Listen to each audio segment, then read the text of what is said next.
What would it take to become the most powerful person in the world? A bottomless pit of money?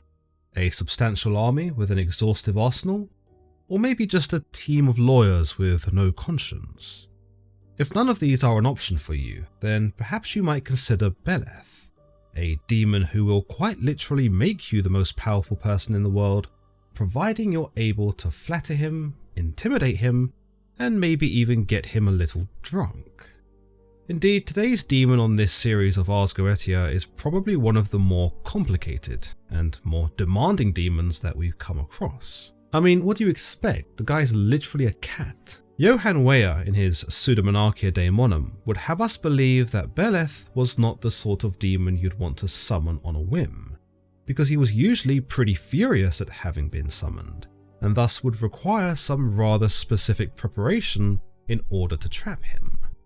Collin de Plancy, in his Dictionnaire Infernal, echoes the same sentiment, that the summoner would have to draw a specific pattern with a hazel wand in order to have any hope of appeasing the angry beast. But going by the illustrations in de Plancy's classification, it's hard to imagine this demon being particularly intimidating. I mean, look at this distinguished gentleman. Besides the point, of all the classifications I considered, all agree that if one meant to summon Beleth in the hopes of becoming the most powerful person in the world, then they'd best be ready to prove that they were worthy of it. Indeed, we are led to believe that this ferocious feline wasn't handing out such boons to just anyone. Beleth, or Beleth as it's pronounced in Johann Weyer's Pseudomonarchia, or Beleth in de Plancy's Dictionnaire Infernal, is the 13th demon in the Goetia, and when they say 13 is unlucky for some, in this instance they would be absolutely correct. Despite him being depicted as a furry bundle of illustriousness that might fit right at home in a Beatrix Potter story, he's actually quite short-tempered and won't mind letting you know about it if you weren't ready to receive him. The Goetia reads, Beleth. The 13th spirit is called Beleth, or Beleth. He is a mighty king and terrible. The last time we saw a king in the Goetia was the likes of Paimon, whose rank might have been reflective of the whopping 200 legions of demons he reigned over. However, it's interesting that despite Paimon's sordid powers and abilities, those that allow him to enslave people on behalf of the summoner, Paimon's indignation of having been summoned, nor his animosity toward man, is never touched upon, nor is he ever described with the adjective terrible. This then might give you some idea of how volatile this Beleth might have been, that even a literal slave trader of a demon isn't shown to be detailed in the same way he is. By comparison, Beleth is only shown to have influence over 85 legions of demons, which, though pales in comparison to Paimon's authority, it does put him above the principal deity Baal, who controlled only 66 legions. Another similarity with Paimon is that Beleth has his own musical entourage that precedes him. You can then imagine that when a summoner does invoke him, Beleth too got his own entrance music that signified his arrival. We are told he rideth on a pale horse with trumpets and other kinds of musical instruments playing before him. I found it pretty amusing in de Plancy's illustration that Beleth is the one playing the horn, and if you look closely, you can see mice dancing and rejoicing, almost as if he's a demonic Pied Piper of some sort. It goes without saying that Beleth knows how to make an entrance, and as you'd come to expect from most kittens, he has a flair for the theatrics, and is ultimately quite dramatic. The text continues, he is very furious at his first appearance, that is, while the exorcist layeth his courage. For to do this, he must hold a hazel wand in his hand, striking it toward the south and east quarters, make a triangle without the circle, and then command him into it by the bonds and charges of spirits as hereafter followeth. Here we get the explicit mention of him being in a foul mood the moment he enters into the midst of the summoner. I suppose from his point of view, you can see why this might be kind of annoying. In any case, this becomes quite a critical moment for the summoner, who must then perform specific actions. The brandishing of a hazel wand, and the maneuvering of said wand in a specific motion that then binds the spirit and makes him more docile. Unfortunately, the text does not explain what might happen if the summoner is not courageous and is incapable of performing this gesture. Though considering how furious the demon is, one might speculate that it's nothing good. To make matters worse, we are then told that this binding isn't actually a guaranteed way to subdue him, and that should the summoner find themselves in a situation where Beleth has resisted him, he should, funnily enough, resort to threatening the demon unto which it will eventually conform to the summoner's words, and then surrender. Now, the text makes this sound easier than it probably is, because in actuality, the demon would probably be threatening you, and then at that point, it would all boil down to whoever was the more intimidating. And if he doth not enter into the triangle at your threats, rehearse the bonds and charms before him, and then he will yield obedience and come into it, and do what he is commanded by the exorcist. However, it might be in the summoner's best interests not to go too overboard with the way in which they threaten or insult the demon, because, as with all cats, they are deep down quite sensitive creatures. In fact, the text implies that Beleth might very well outright refuse to work with the summoner if he feels he's been bested, and that even if you had to threaten him into obeying you, he's still a king and expects to be treated that way. Yet the exorcist must receive him courteously because he is a great king, and do homage unto him, as the kings and princes do that attend upon him. Again, the text does not elaborate on what exactly might happen if you weren't to treat him courteously. I like to think that, in a rather cat-like fashion, he deliberately coughs up a furball and then moodily stalks off back to his own realm. However, there's a chance that, considering this terrible description and his furious nature, he'd probably do something horrible to you and then leave all the same. The text then provides even further precautions, that the summoner ought to wear a silver ring on the middle finger of their left hand and hold it close to their face. Whilst these instructions are mostly ambiguous, it's interesting that the Goetic account goes into such detail, especially considering from what we've seen thus far, where no other demon requires this level of preparation. Again, this might speak to the prominence and power of a demon like Beleth, who, though might have been illustrated as a kitty cat by one demonologist, actually posed a great risk to the summoner if he did not adequately fortify himself. The Goetia account then provides us with the reason why one might wish to summon such a demon and go through all this effort. And whilst it isn't the same reason you'll find in Collin de Plancy's Dictionnaire Infernal, it does resonate with the account in Weyer's Pseudomonarchia Daemonum, and pertains to perhaps the oldest motivation in the history of the world: love. This great king, Beleth, causeth all the love that may be, both of men and women, until the master exorcist hath had his desire fulfilled. Beleth isn't the first spirit that the summoner might invoke in order to get someone to fall in love. We've seen the likes of Gussian and Citri have influence over the relationships of men and women, specifically the latter, who can influence women to fall in love with men. However, in Beleth's instance, and the way it's worded in Ars Goetia, it's quite dubious that a demon with his reputation for being exasperated at the sight of a summoner would then dabble in matters of the heart. One idea is that Beleth can cause the summoner to experience the feeling of love, hence referring to him as having his desire fulfilled. However, he's also noted as causing all the love that may be, so there's potential here that if you caught him in a good mood, or were otherwise able to entrap him as per the Goetia's instructions, you could probably ask him to find you a husband or wife, and he'd be compelled to oblige. The Goetia concludes, "He is one of the order of powers, and he governeth 85 legions of spirits. His seal is this, which is to be worn before thee at working." It's this last line that has some significance in greater Christian lore, specifically this part about Beleth being of the order of powers.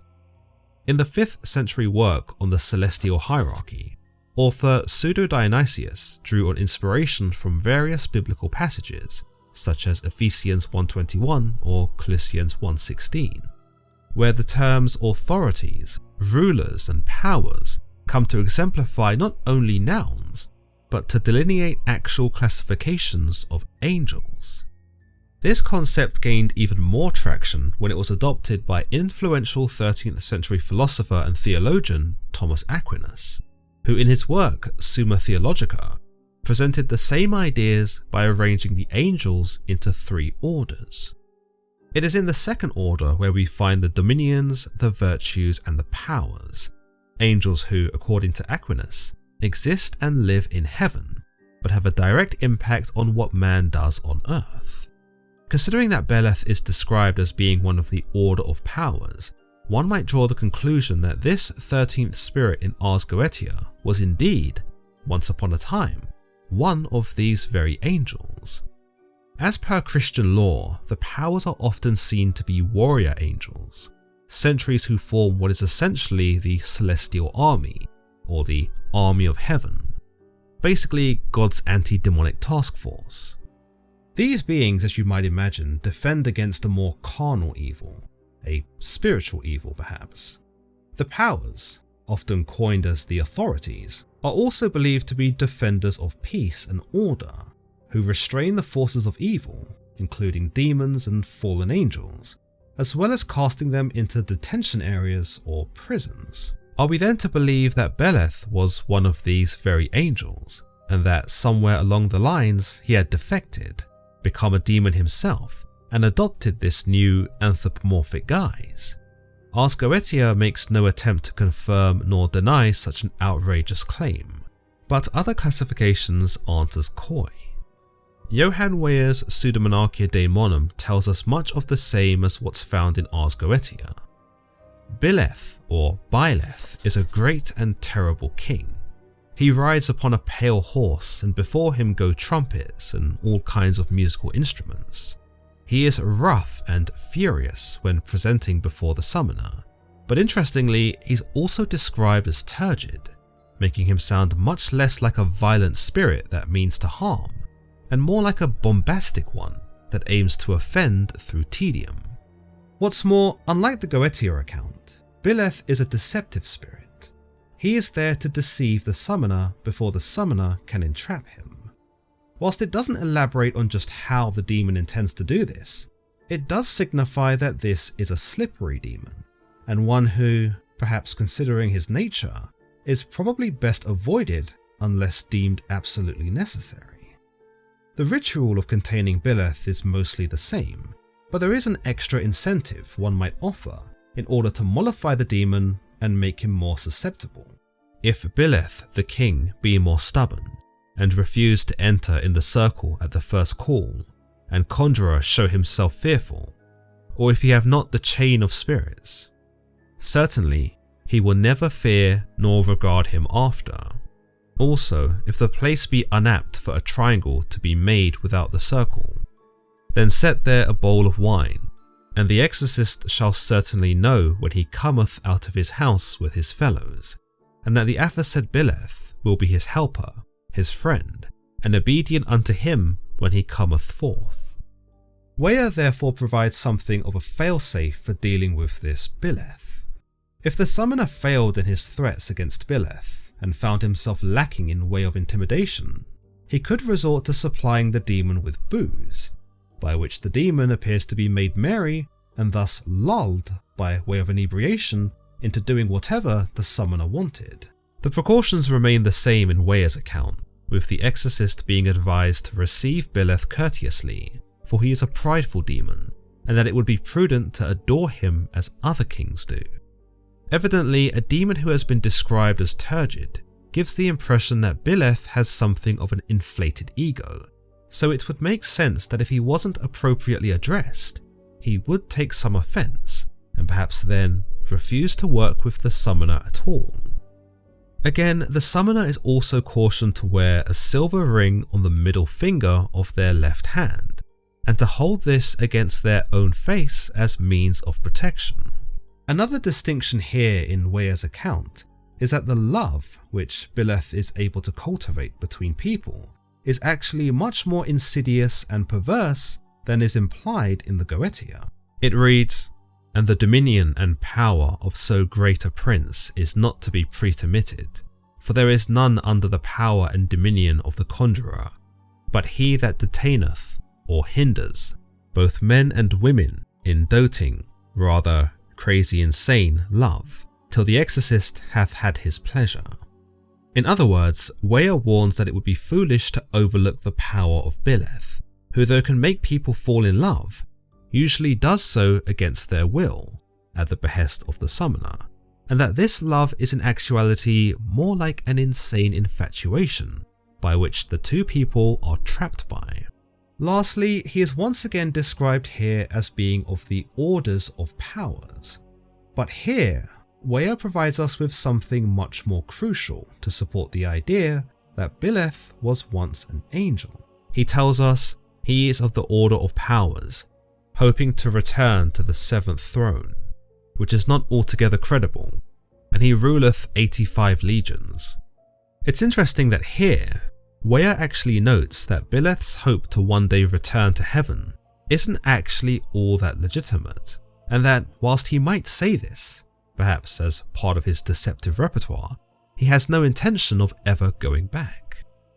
In fact, if we look at Christian law as a whole, whilst it's true that angels can become fallen angels or demons, most prominently in Revelation concerning Lucifer and the angels that followed him, there are no accounts of demons becoming angels. Therefore, when Weyer notes that it is not altogether credible, he also means that such a thing as returning to heaven is not even possible for one such as Beleth. In the Dictionnaire Infernal, meanwhile, by Collin de Plancy, despite depicting Beleth, or Beleth as he's known here, as a cat, de Plancy notes that he was preceded by cats, and that these were the beings playing horns and trumpets. Therefore, you might deduce that this is not Beleth at all, but rather just one of the minions from his musical entourage. What then, you might ask, does Beleth actually look like, if not this whimsical, talented cat? None of the classifications I looked at venture into such a description, but given that he rides a horse and is described as a king, I suppose one might infer that he possesses a more human visage, perhaps not at all unlike the demon Barbatos, who whilst described as a hunter, is also known in the Goetia to be a part of the angelic orders, specifically the Order of the Virtues. De Plancy's account then follows the same formula as Pseudomonarchia Daemonum, differing only slightly in some areas. In one section, Beleth's vanity is called into question. We are told, "Care must be taken when he appears to give him a gracious welcome, to compliment him on his good looks, to show that one values him and the other kings, his brothers. He is sensitive to all this." This goes hand in hand with the idea from the Pseudomonarchia Daemonum that Beleth has an inflated and thus fragile ego, that if not appeased, will result in some form of backlash. The last section of de Plancy's version redefines the way we look at Beleth, where not only is the motivation for summoning him called into question, but also the magnitude of the power he holds. No longer is this a spirit that creates warped and sordid love affairs between two non-consenting people, but in fact a spirit that can offer man far more than he could probably ever bargain for. De Plancy tells us that if the conditions by which someone battles Beleth are difficult, then as a reward, he who subdues Beleth becomes the most powerful of men. What this entails is, I suppose, up to the summoner. What does the most powerful man in the world look like to you? The most obvious answer, I think, would be from a political standpoint. Beleth might offer the summoner the chance to become a world leader, if not the world leader. And to think, all they'd have to do is follow a rather specific set of gestures with a hazel wand, threaten a demon to enter a specific space, and then flatter him and get him drunk. On the other hand, you might view Beleth's boon in a more primal sense, in that he makes the summoner the strongest person, thus enabling them to be physically dominant over their fellow man. Naturally, this might serve you well if you were at war, in a conflict, or maybe considering a career in mixed martial arts.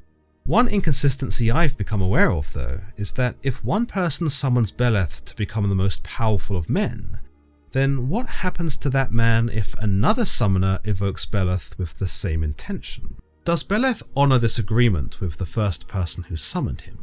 Or does he then strip the former of this boon and offer it to the newcomer? Considering Beleth's susceptibility to intimidation, wine and flattery, I suppose it's not too much of a stretch to imagine that he possessed no loyalty to those who summoned him, and would forsake one summoner in favour of one who could intimidate, inebriate, or flatter him.